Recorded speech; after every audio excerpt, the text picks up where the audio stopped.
split, the saints arose, a silent world where chaos grows. The streets are cursed, the skies burn red, the faithful gone, the earth is dead. A shadow moves through sulphur's haze, a robe with steel in haunted days. The seals are breaking, time's undone. I hunt the dark, the chosen one.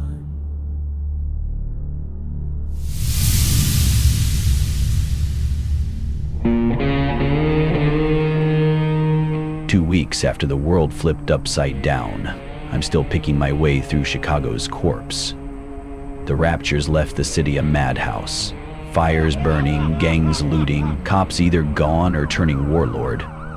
Me, I'm Jake Carver, ex-cop, ex-cynic, still getting used to this whole Christian thing. That Bible I found in the church, it's tucked in my jacket, dog-eared and heavy, like a brick of truth I'm too stubborn to put down.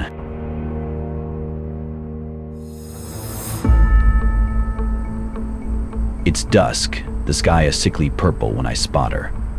I'm scavenging in the south side near a gutted strip mall, pistol holstered but ready. She's crouched behind a dumpster. Early 20s, Latina with eyes like a cornered wolf. She's prying at a dented soup can, cursing under her breath about the can that won't open in the end of the world. I'm about to move on. Don't need trouble. But then I hear it. Low laughter, boots crunching gravel. A gang's closing in, maybe 6 or 7 guys, their voices carrying that ugly mix of hunger and menace. She hasn't noticed them yet, too focused on the can, but she's a sitting duck. I duck behind a burned-out car. The gang's maybe 50 yards off, spreading out, bats and chains in hand. They're not looters. They're hunters. Post-rapture, the worst of humanity's crawled out, and women alone are prime targets. My gut twists. I could walk away. I don't know her. But that Bible in my jacket's burning a hole in my chest, whispering about doing what's right, even when it's stupid. I mutter a curse. Old habits. And decide I'm not leaving her to these creeps. I step into the open, hands up, trying to look non-threatening. She moves away, misreading my intentions. Back off, creep. I'm not interested. Chill, lady, I tell her. You've got bigger problems than me. Pointing toward the approaching gang, their laughter louder now.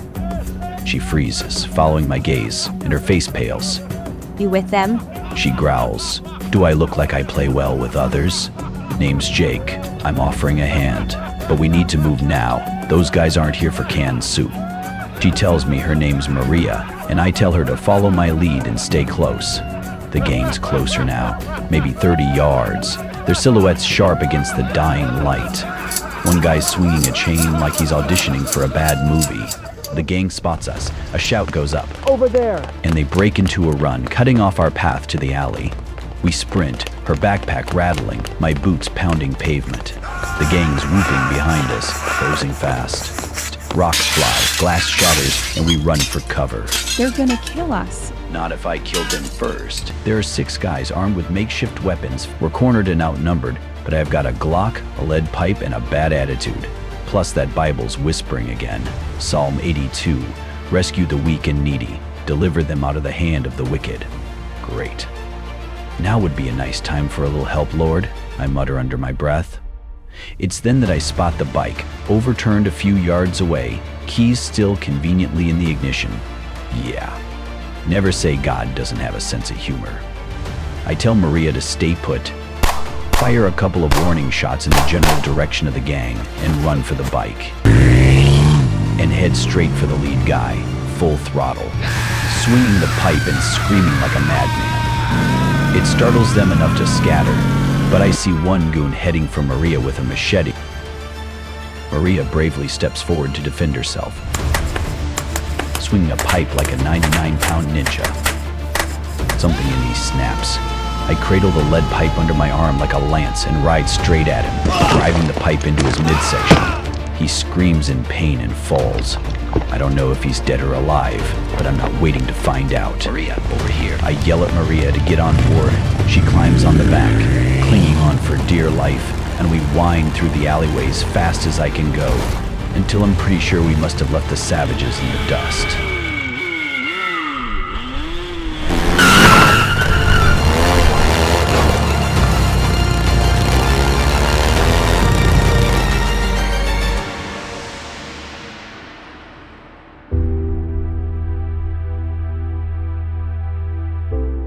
By the time we stop, pulling into an abandoned business park, darkness has fallen.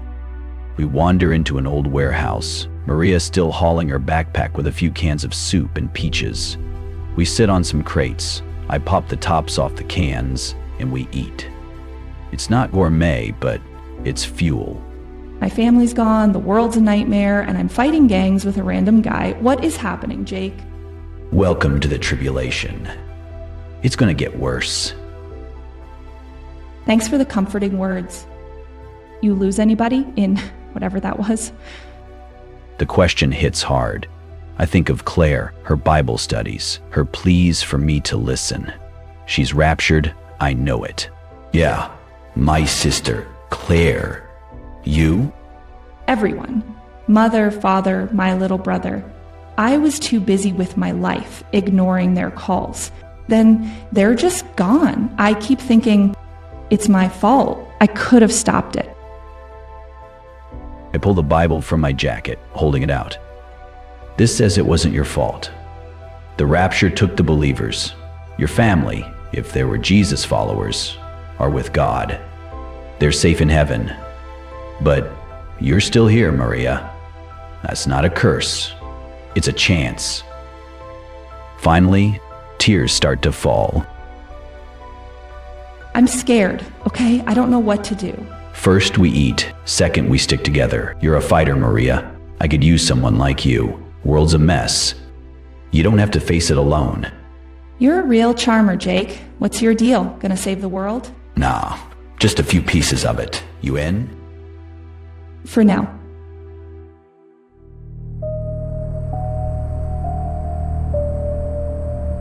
The city's pulse is slowing, but it's not a good kind of quiet. It's the kind that makes your skin crawl, like the world's holding its breath before a scream. Maria and I have been scavenging for survival since that gang ambush 2 nights ago. Dodging gangs and looters. We're not friends yet, just 2 strays who know we're better off together in this post-rapture nightmare. We've been staying at our abandoned warehouse.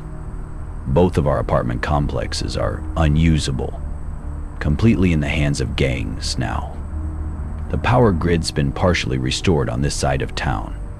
It's not consistent, but it's better than total darkness. The warehouse is quiet, just the drip of a leak somewhere, and the distant buzz of a city under siege. You notice it's calmer out there? Less screaming, fewer explosions? It's weird. Yeah, saw it last night. Fewer gangs, more patrols, militaries clamping down, martial laws kicking in. Martial law? Thought the government was toast after, It was, but someone's pulling strings. Checkpoints are popping up, curfews enforced. I overheard a radio buzzing about a global coalition forming. Some guy named Varric's leading it? Varick? Saw that name yesterday in a discarded newspaper. Headline promised peace, food, and security. Yeah, sounds like a politician on steroids. Too good to be true. What, you think he's the devil or something? Not saying he's Satan yet, but this book's got a playbook for what's coming. World falls apart, then a guy shows up, charming, uniting everyone. Problem is, he's not here to save us. You really believe all that? End times, Antichrist, the works? 2 weeks ago I'd have laughed it off, but when millions vanish, the world burns, and this book explains it like it was written yesterday, you tell me what's more nuts, believing or ignoring it. My mama would have believed you. She was always reading her Bible, praying for me to find Jesus. Now she's gone, and I'm here. Your mama's not gone for good, Maria. If she was faithful, she's with the Lord. You're still here for a reason. Maybe it's to fight, maybe it's to find your own way, but you're not alone.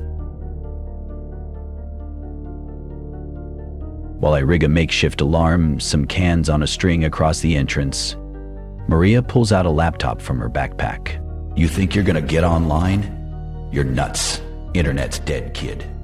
I used to be a coder and a hacker. It's not dead everywhere. There's a hub in this business park. Warehouses connected via Wi-Fi. I can hack it. Knock yourself out. Just don't bring drones down on us. Is everywhere online. Verk's putting together something called the Global Unity Coalition, promising peace and security. They're rolling out humanitarian aid and a new currency. People are calling him a savior. I flip open my Bible to Revelation and start to read aloud. I saw a beast coming out of the sea.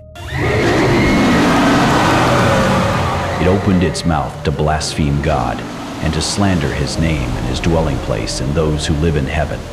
It was given power to wage war against God's holy people and to conquer them, and it was given authority over every tribe, people, language, and nation. All inhabitants of the earth will worship the beast, all whose names have not been written in the Lamb's book of life, the Lamb who was slain from the creation of the world. Whoever has ears, let them hear.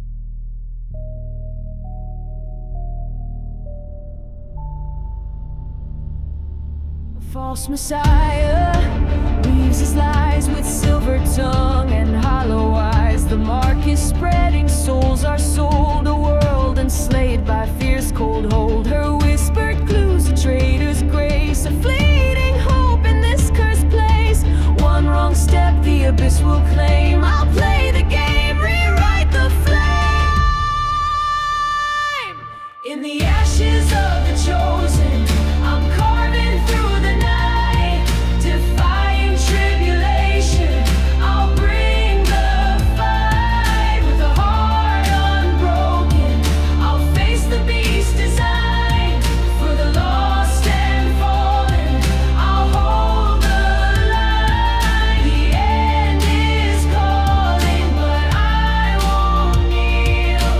I'm the spark that turns the final wheel. The stars grow dim, the seals unwind, a rebel soul, the last of kind. Through tribulations and the sting, I'll carve the hope the dawn will bring. In the ashes of the chosen.